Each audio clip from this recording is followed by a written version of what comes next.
Hi, this is Hank Hanegraaff, president of the Christian Research Institute and host of the Bible Answer Man broadcast with another Hank Unplugged short. My son David sent me an article from the American Mind, an article titled Life in the Airline Terminal, an article written by Spencer Klavan. I read it and I thought, how very profound. He writes, walking through an airport these days is like digging through sedimentary layers of useless government regulations. The TSA security line is where every harebrained bureaucratic policy goes to die, except they don't die. They sit, fossilized in horrible suspended animation, crust upon crust of outdated protection against misunderstood crises. Here's what happens when you board a plane. You have to put on your COVID-19 mask as you approach the first security checkpoint, where you'll be asked to take off your mask to verify your identity. Then you put on your mask, but take off your belt and shoes, preparing to irradiate your body, your possessions in X-ray scanners. If anything seems amiss, you will be apologetically groped by some poor functionary. Both of you will be too embarrassed by the indecency of it all to look one another in the eye, and the agent will be so eager to get the whole thing over with that if you really were hiding anything, he certainly wouldn't find it. But you're not hiding anything.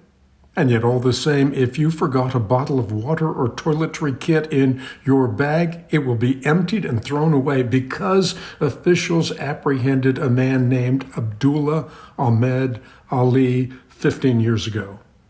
Ali intended to make an explosive inside an empty soft drink bottle. You are not Ahmed Ali.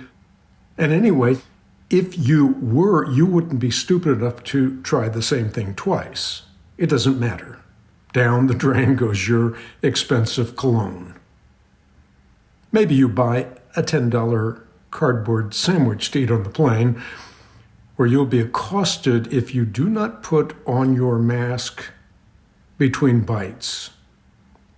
Mercifully, at long last, you will land when the flight attendants remind you to exit the plane slowly, leaving spaces between rows. This is because you need to maintain 6 feet of distance from the people with whom, for the past few hours, you have sustained a level and duration of physical proximity you otherwise reserve for your spouse. Safety first, you see. The cumulative effect of this elaborate kabuki show is humiliation. It is shameful and emasculating to lurch through a series of stylized gestures that obviously make no sense.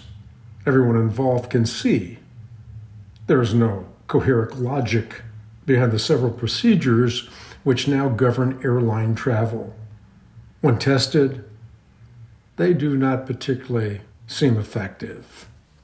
Many of them obviously contradict and frustrate one another. Being forced to do irrational things, like being forced to say things you don't believe, is a form of insult. These nonsensical parlor tricks dreamed up by inept politicians to assuage their own creeping sense of inadequacy induce a superstitious kind of comfort in irrational neurotics and a crushing sense of demoralization in normal people. For decades, our leaders have been too cowardly or sly to say what they were really after, too out of touch to see or care how their ineptitude would affect us, and too distant from the consequences of their actions to feel any accountability to real demonstrable results. Since the federal government has exclusive sovereignty over U.S. airspace, I think plane travel as a little portrait in miniature of the life our ruling class wants for all Americans. Whenever they take control of a place or an institution, the people in it come to look like the people in an airline terminal, exhausted, downhearted, groping in dejection for whatever overpriced comfort they can find to soothe their wounded souls. American oligarchs want us spiritually gilded, shuffling complacently through small daily rituals of servitude. It doesn't really matter in the end if they think they want this for good reasons. They want it all the same because they believe in control and efficiency, but not in God.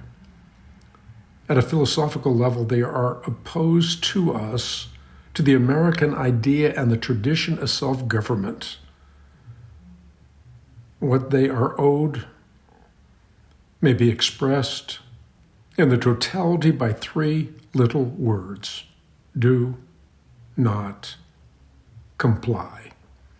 Again, Spencer Klavan, associate editor of the Claremont Review of Books and the American Mind and host of the Young Heretics podcast. I thought this was an insightful piece. I think about these things every time I go through an airline terminal myself. So long for now.